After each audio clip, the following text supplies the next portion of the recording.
मैं शिव कुमार बोयत स्वागत करता हूं आपका नानक क्लासेस की यूट्यूब चैनल पर। जैसा कि आपको विदित है कि अपने मनोविज्ञान विषय के अंदर अधिगम टॉपिक अपने स्टार्ट कर रखा है, जिसकी अपने यूट्यूब के ऊपर 2 क्लासेस अपने पहले आ चुकी है। और आज अपने अधिगम क्लास की तीसरी क्लास अपने पढ़ने जा रहे हैं। अब तीसरी क्लास के बारे में अपने पढ़ने जा रहे हैं। तो पिछली क्लास के अंदर मैंने क्या कुछ बताया था उसके बारे में अपने जानने का प्रयास करते हैं। तो पहली क्लास के अंदर अपने अधिगम क्या है, अधिगम की परिभाषा और उसके बारे में अपने जानने का प्रयास किया कि किसे अधिगम कहेंगे और किसे अधिगम नहीं कहेंगे। उसके बाद सेकंड जो क्लास थी उसके अंदर अपने टॉपिक अपने स्टार्ट कर रखा था अधिगम के प्रकार। तो आज वहीं से अपने क्लास को स्टार्ट करते हैं। अपना जो टॉपिक है बेटा अधिगम के प्रकार। चलते हैं अपने टॉपिक की ओर। तो आज का टॉपिक है बेटा अधिगम के प्रकार। अधिगम के प्रकार।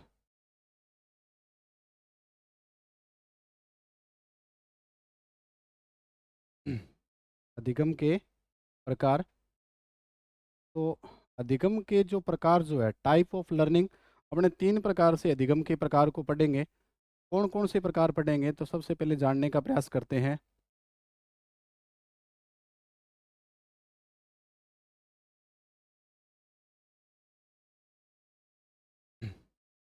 तो बात करें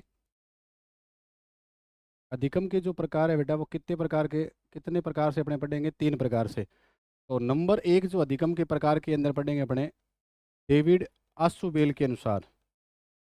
डेविड आशुबेल के अनुसार। डेविड आशुबेल के अनुसार अधिगम के प्रकार। और नंबर 2 की अगर बात करें तो वो अपने पढ़ेंगे रॉबर्ट गेन्ने के अनुसार। रॉबर्ट गेन्ने के अनुसार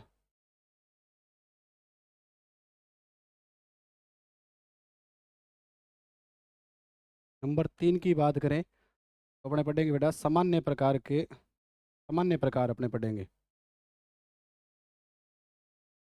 अब अपने जानने का प्रयास करते हैं कि डेविड आशुबेल के अनुसार जो अधिगम के जो प्रकार होते हैं बेटा, डेविड आशुबेल ने जो अधिगम के जो प्रकार बताए हैं वो 4 बताए हैं। जबकि रॉबर्ट गेन्ने के अनुसार जो अधिगम के जो प्रकार है वो अपने पढ़ेंगे बेटा 8। रॉबर्ट गेन्ने ने जो अधिगम के जो प्रकार बताए हैं वो है बेटा 8। और सामान्य प्रकार के जो अधिगम की प्रकार की बात करें तो वो अपने पढ़ेंगे बेटा 2। तो कहने का मतलब आज अपना टॉपिक जो है बेटा वो है अधिगम के प्रकार। तो उसके अंदर अधिगम के प्रकार को अपने 3 भागों में विभाजित करके अपने पढ़ेंगे। तो पहला जो प्रकार पढ़ेंगे बेटा डेविड आशुबेल के अनुसार अधिगम के प्रकार। दूसरा जो पढ़ेंगे अपने रॉबर्ट गेन्ने के अनुसार। और तीसरा जो अपने पढ़ेंगे वो पढ़ेंगे बेटा सामान्य प्रकार का अधिगम। तो चलते हैं अपने सबसे पहले पढ़ने का प्रयास करते हैं डेविड आशुबेल के अनुसार अधिगम के प्रकार। तो नंबर 1 है डेविड आशुबेल के अनुसार। डेविड आशुबेल के अनुसार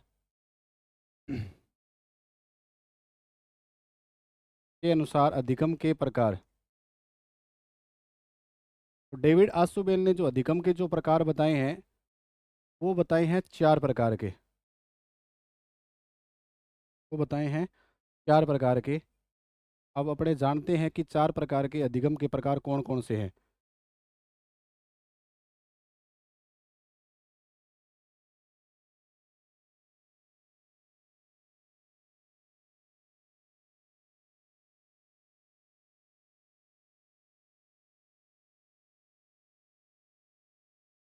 डेविड आशुबेल ने अधिगम के कितने प्रकार बताए हैं बेटा, 4 प्रकार से।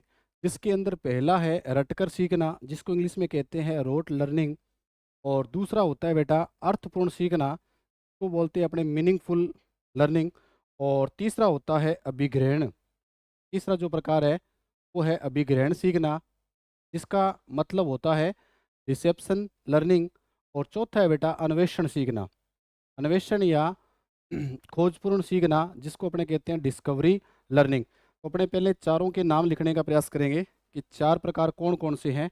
तो पहला है बेटा रटकर सीखना, पहला है रटकर सीखना। दूसरा है अर्थपूर्ण सीखना, अर्थपूर्ण सीखना। पहला है रटकर सीखना, दूसरा है बेटा अर्थपूर्ण सीखना, और तीसरा जो है वो है अभिग्रहण सीखना, अभिग्रहण सीखना, अभिग्रहण सीखना। और चौथा है अन्वेषण या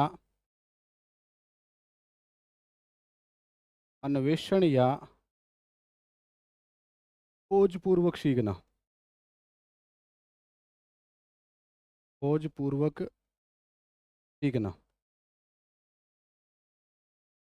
अन्वेषण या खोजपूर्वक सीखना।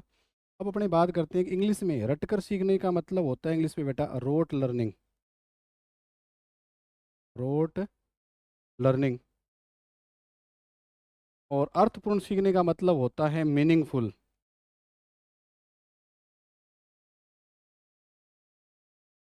Meaningful learning.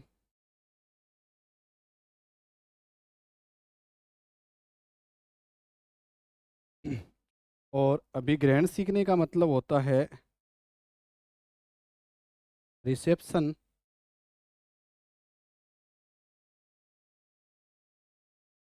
Reception learning.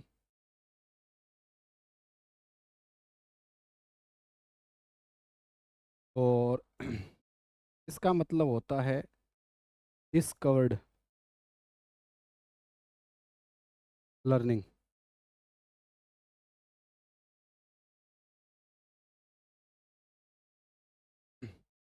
अभी अपने डेविड आसुबेल के अनुसार अधिगम के प्रकार पढ़ने जा रहे हैं। तो डेविड आसुबेल ने जो अधिगम के जो प्रकार बताए हैं बेटा वो चार प्रकार से बताए हैं। पहला है रटकर सीखना, जिसको इंग्लिश में कहते हैं रोट लर्निंग।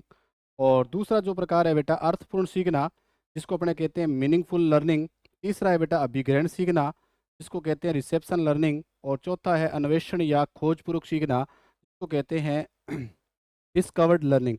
अब कहने का मतलब इसके अंदर अपने एक एक मतलब एक एक जो इसके अधिगम के जो प्रकार है जो डेविड आसुबेल ने जो बताए हैं वो अपने सीखने का प्रयास करते हैं। तो सबसे पहले अगर बात करें रटकर सीखना, सबसे पहले अगर बात करें अपने रटकर सीखना, तो इसके अंदर ये क्या कहते हैं रटकर सीखना। तो डेविड आसुबेल के अनुसार, डेविड आसुबेल ये कहते हैं कि ये बड़े दुर्भाग्य की बात है। डेविड आसुबेल एक कथन बोलते हैं कि ये बड़े दुर्भाग्य की बात है कि आज जो आधुनिक शिक्षक जो है वो भी क्या करते हैं रटकर शिक्षण करवाते हैं। तो कहने का मतलब है कि ये मतलब अगर आपसे प्रश्न पूछा जाए कि क्या डेविड आसुबेल रटकर सीखने से सहमत थे क्या, तो कहने का मतलब है कि जो डेविड आसुबेल जो थे वो रटकर सीखने से सहमत नहीं थे। तो रटकर सीखने का मतलब क्या होता है बिना सोचे समझे, मतलब एक ऐसा ज्ञान जो बालक क्या करता है बिना सोचे समझे क्या क्या करता है ग्रहण करता है। मतलब रटकर सीखने का मतलब होता है एक ऐसा ज्ञान जिसमें बालक क्या करता है बिना सोचे समझे क्या करे ज्ञान को ग्रहण करे, उसको क्या कहते हैं रटकर सीखना। तो डेविड आसुबेल कहते हैं कि आज के जो आधुनिक शिक्षक है, ये बड़े दुर्भाग्य की बात है कि आज के जो आधुनिक शिक्षक है वही क्या करवाते हैं रटकर शिक्षण करवाते हैं। इसलिए ये रटकर शिक्षण के बिल्कुल भी मतलब सहमत नहीं थे। कहने का मतलब उनका मानना ये था कि रटकर शिक्षण नहीं करवाना चाहिए। और ये भी बात कहते हैं कि जो रटकर सीखने की जो पद्धति है, डेविड आसुबेल कहते हैं कि रटकर सीखने की जो पद्धति है वो कहाँ से आई है, व्यवहारवादियों से। कहने का मतलब है कि रटकर सीखने की जो पद्धति है वो किसने सिखाई है, व्यवहारवादियों के अंदर। व्यवहारवादी के अंदर मैंने आपको बताया था कि इसके अंदर मुख्यतः 5 मनोवैज्ञानिक आते हैं, जिसके अंदर पहला थॉर्नडाइक, दूसरा पावलोव, तीसरा स्किनर, चौथा क्लारकल, पांचवा गुत्रे। तो कहने का मतलब ये 5 जो व्यवहारवादी है इन्होंने किसके अकॉर्डिंग सिखाने का प्रयास किया है? तो ये डेविड आसुबेल का मानना है कि ये सारे क्या करते हैं, रटकर शिक्षण करवाने की जो पद्धति है इन्होंने ही लागू की है। इन्होंने ही लागू की है। तो ये बिल्कुल भी इस शिक्षण से मतलब इस प्रकार से सहमत नहीं थे। एक बार मैं फिर बता दूं, अधिगम के प्रकार का मतलब है कि बालक को किस प्रकार से, मतलब अलग अलग जो मनोवैज्ञानिक है उन्होंने बालक को अलग अलग प्रकार से अलग अलग तरीके से सिखाने का प्रयास किया है। तो डेविड आसुबेल बालक को किस प्रकार से सिखाना चाह रहे हैं, तो उसके अंदर पहला जो प्रकार मैंने बताया रटकर सीखना।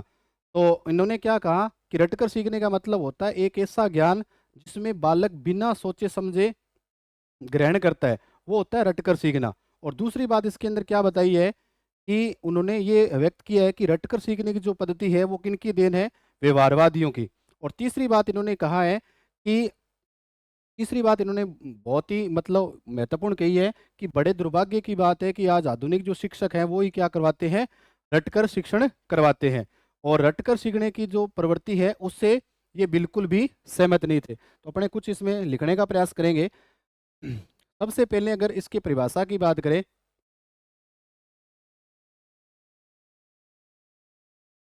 तो अपने रटकर सीखने का मतलब होता है एक ऐसा ज्ञान, एक ऐसा ज्ञान जिसे बालक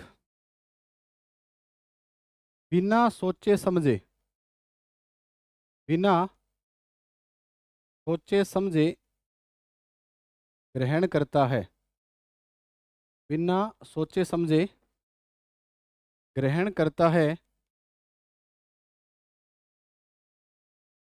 बिना सोचे समझे ग्रहण करता है, उसे रटकर सीखना कहते हैं, उसे रटकर सीखना कहते हैं। ये क्या कहते हैं बेटा, रटकर सीखना। उसके बाद दूसरी महत्वपूर्ण बात इसके अंदर बेटा अपने को ये ध्यान रखने हैं कि रटकर सीखने की जो पद्धति है, रटकर सीखने की जो पद्धति है वो किनकी देन है, कि डेविड आसुवेल का मानना है कि रटकर सीखने की जो पद्धति है, रटकर सीखने की जो पद्धति है वो किनकी देन है बेटा, वो है व्यवहारवादियों की। वो किनकी देन है बेटा, व्यवहारवादियों की देन है। रटने की जो प्रक्रिया है वो किसने दी है, तो वो बताई है व्यवहारवादियों में। अब अगर बात करें कि व्यवहारवादी कौन कौन थे, अगर अपने बात करें कि व्यवहारवादी कौन थे,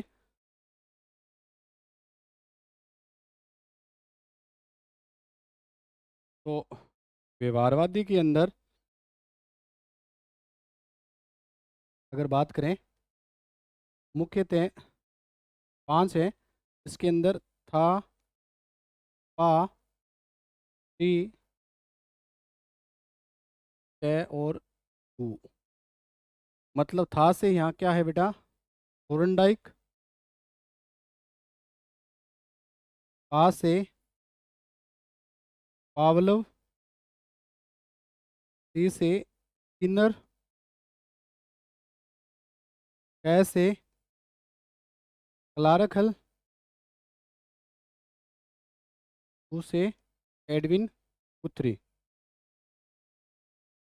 अब कहने का मतलब ये पांच जो मनोवैज्ञानिक है ये सारे पांचों के पांचों क्या है, व्यवहारवादी है। और जिनसे जो डेविड आसुबेल है वो बिल्कुल ही सहमत नहीं थे। डेविड आसुबेल का मानना ये था, क्या मानते थे कि रटकर सीखने की जो पद्धति है वो इन्हीं पांच मनोवैज्ञानिकों की देन है। तो अगर आपसे प्रश्न पूछा जाए कि डेविड आसुबेल कौन से अधिगम के प्रकार से सहमत नहीं थे, तो आप कहेंगे कि रटकर सीखने की प्रवृत्ति से डेविड आसुबेल सहमत नहीं थे। अब चलते हैं अपने आगे की ओर। उसके बाद बेटा दूसरा है अर्थपूर्ण सीखना। नंबर दो है अर्थपूर्ण अर्थपूर्ण सीखना,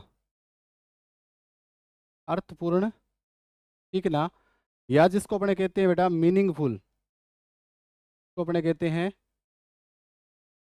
जिसको अपने कहते हैं मीनिंगफुल लर्निंग। अब अर्थपूर्ण का जैसे नाम से ही पता चल रहा है, अर्थपूर्ण का मतलब क्या होता है। अब रटकर सीखने का मतलब था एक ऐसा ज्ञान जो बिना सोचे समझे बालक क्या करता है, ग्रहण करता है। और अर्थपूर्ण का मतलब होता है कि एक ऐसा ज्ञान जिसमें बालक प्रत्येक बात को अर्थ समझते हुए समझने का क्या करता है, प्रयास करता है, वो क्या होता है, अर्थपूर्ण सीखना होता है। तो अगर आपसे पूछा जाए कि डेविड आसुबेल कौन से अधिगम के प्रकार से सहमत नहीं थे, तो एक बार बेटा मैं फिर बता दूं कि वो रटकर सीखने से, रटकर जो सीखना है, रोट लर्निंग है, उससे उसके प्रकार से डेविड आसुबेल सहमत नहीं थे। और दूसरा बेटा प्रकार है अर्थपूर्ण सीखना।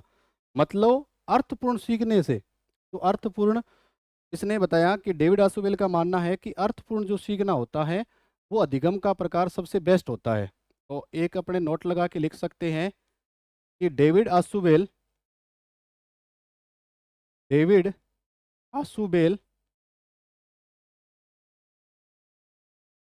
आसुबेल अर्थपूर्ण अर्थपूर्ण सीखने से सहमत थे, अर्थपूर्ण सीखने से सहमत थे। तो अर्थपूर्ण का मतलब क्या होता है कि एक ऐसा ज्ञान जिसे बालक क्या करता है, अर्थ समझता हुआ सीखने का या समझकर सीखने का प्रयास करता है। या इसके अंदर अगर परिभाषा लिखना चाहें तो आप ऐसे लिख सकते हो, एक ऐसा ज्ञान जिसे बालक समझकर ग्रहण करता है। एक ऐसा ज्ञान एक ऐसा ज्ञान जिसे बालक जिसे बालक अर्थ समझते हुए अर्थ समझते हुए अर्थ समझते हुए ग्रहण करता है, ग्रहण करता है, उसे अर्थपूर्ण अधिगम कहते हैं। और इन्होंने ये भी कहा कि अर्थपूर्ण जो अधिगम जो होता है वो सबसे अच्छा अधिगम का प्रकार है। और बिल्कुल सही भी है कि किसी भी बालक को अगर जो भी समझाया जाए, अगर बालक प्रत्येक बात का अर्थ समझते हुए अगर सीखने का प्रयास करता है तो उसका जो ज्ञान जो होगा बेटा वो क्या होगा, स्थायी होगा। अब अभिग्रहण सीखना तीसरा जो प्रकार है बेटा, वो क्या है, अभिग्रहण सीखना। तीसरा जो अधिगम का जो प्रकार है डेविड आसुबेल के अनुसार, वो है बेटा अभिग्रहण सीखना।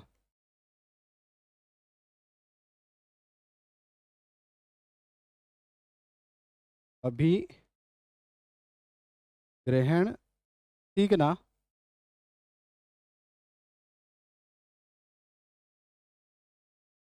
या आत्मसात करना, आत्मसात करना।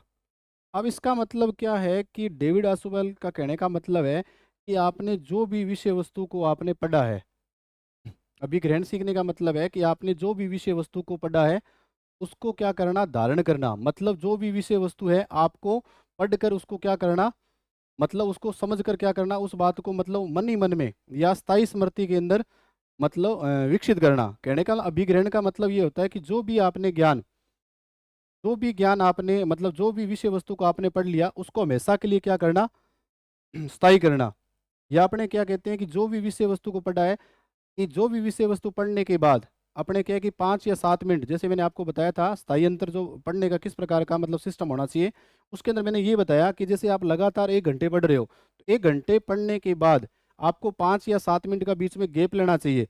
अब गैप लेने के अंदर आप क्या करेंगे कि जो भी आपने विषय वस्तु पढ़ी है उसके अंदर आपने जो भी डाटा पढ़ा है वो आपको कितना याद है, मतलब पढ़े हुए ज्ञान को अपने मन के अंदर स्थायी करना कि आपने जो भी पढ़ा है आपको कितना समझ में आया है और कितनी बातें याद है। वही क्या होता है, अभिग्रहण सीखना। अभिग्रहण का मतलब होता है धारण करना या आत्मसात करना। तो आप लिख सकते हैं कि जो अभिग्रहण का मतलब क्या होता है मतलब अभिग्रहण सीखना या आत्मसात का मतलब क्या होता है कि जो भी आपने आपने विषय वस्तु का जो भी आपने विषय वस्तु का अध्ययन किया है, अध्ययन किया है, अध्ययन किया है, उसे अपने मस्तिष्क में स्थायी करना, मस्तिष्क में स्थायी करना। वो क्या होता है बेटा? अभिग्रहण सीखना होता है। उसके बाद जो 4 नंबर जो है वो है अन्वेषण या 4 नंबर जो है वो है बेटा अन्वेषण या खोजपूर्वक सीखना, अन्वेषण या खोजपूर्वक सीखना। अब अन्वेषण का मतलब क्या होता है? अन्वेषण अन्वेषण का मतलब ही क्या होता है? खोज करना। अब खोज का मतलब क्या होता है? नवीन ज्ञान। मतलब अन्वेषण या खोजपूर्ण सीखने का मतलब क्या होता है? बालक द्वारा नवीन ज्ञान अर्जित करना। अन्वेषण या खोजपूर्ण सीखने का मतलब क्या होता है? नवीन ज्ञान से है। कहने का मतलब बालक के सामने, जैसे अन्वेषण या खोजपूर्ण सीखने का मतलब ये होता है कि बालक के सामने आपने जो भी समस्या रख दी, अगर बालक स्वयं अगर उस समस्या का समाधान करता है, मतलब समय क्या करता है? अपने ज्ञान का उपयोग करते हुए उस समस्या का समाधान करता है, तो उसको बोलते हैं अन्वेषण या खोजपूर्वक सीखना। मतलब जब भी बालक के सामने अपने कोई समस्या रखी है, समस्या का वो समय अपने दिमाग का, अपने मस्तिष्क का प्रयोग करते हुए, अपने तर्क शक्ति का प्रयोग करते हुए, समय क्या करते हैं? नवीन ज्ञान का प्रयोग करते हुए उस समस्या का क्या करना? समाधान करना। कहने का मतलब उसके सामने जो भी समस्या है, उस समस्या से पहले उसके पास कुछ तो पूर्व ज्ञान था, और पूर्व ज्ञान के अंदर क्या है? कुछ नवीन ज्ञान जोड़ के उस समस्या को क्या करना? हल करना। वो होता है अन्वेषण या खोजपूर्वक सीखना। तो एक बार मैं बता दूं कि किसी भी समस्या को किसी भी समस्या को किसी भी समस्या को किसी भी समस्या का समाधान किसी भी समस्या का समाधान जब बालक द्वारा बालक द्वारा पूर्व ज्ञान पूर्व ज्ञान के साथ पूर्व ज्ञान के साथ नवीन ज्ञान को नवीन ज्ञान को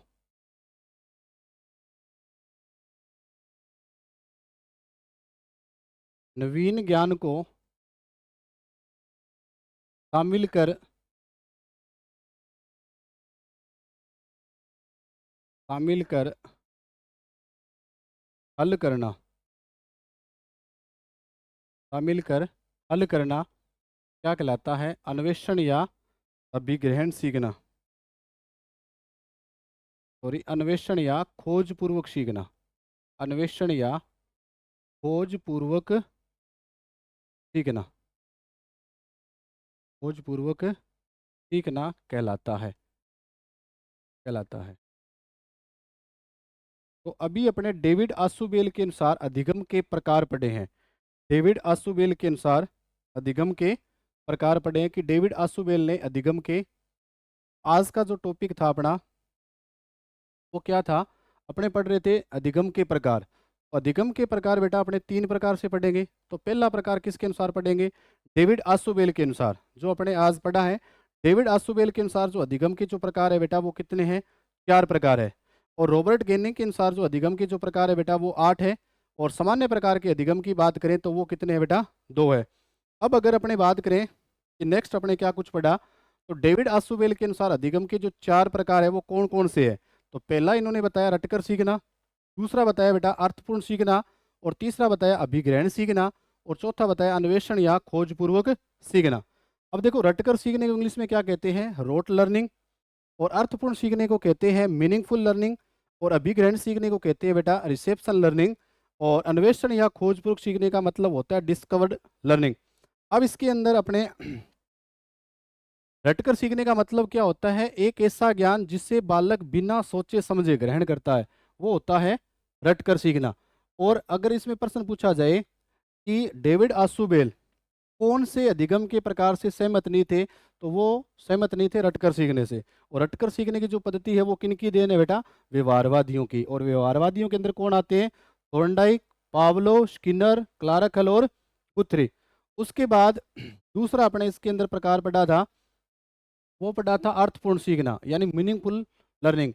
तो इन्होंने क्या कहा कि डेविड आसुबेल इस अधिगम के प्रकार से क्या थे?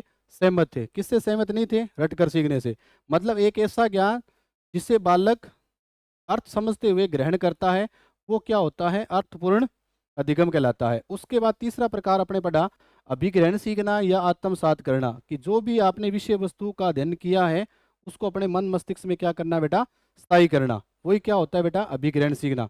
और चौथा अपने इसका प्रकार पढ़ा है अन्वेषण या खोजपूर्वक सीखना। मतलब जो भी आपके सामने कोई भी समस्या है, उस समस्या का पूर्व ज्ञान का सहारा लेते हुए उसके अंदर नवीन ज्ञान शामिल करते हुए उस समस्या का समाधान करना, वो होता है अन्वेषण या खोजपूर्वक सीखना। अब इसमें प्रश्न किस प्रकार के बन सकते हैं?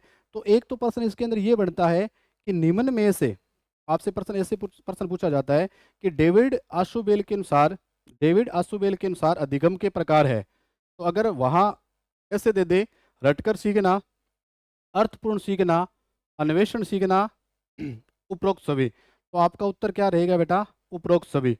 अगर दूसरा प्रश्न इस प्रकार से प्रश्न पूछा जाए कि अगर इस प्रकार से प्रश्न पूछा जाए कि डेविड आशुबेल कौन से अधिगम के प्रकार से सहमत नहीं थे, अगर वहां आ गया रटकर सीखना, तो आप उस पे जाएंगे कि रटकर सीखने से सहमत नहीं थे। तीसरा बेटा इसके अंदर प्रश्न ये बन सकता है कि डेविड आशुबेल कौन से अधिगम के प्रकार से सहमत थे? तो वो थे बेटा अन्वेषण पूर्वक या खोज पूर्वक सीखने से सहमत थे। किससे सहमत थे? अन्वेषण या खोजपूर्वक सीखने से सहमत थे।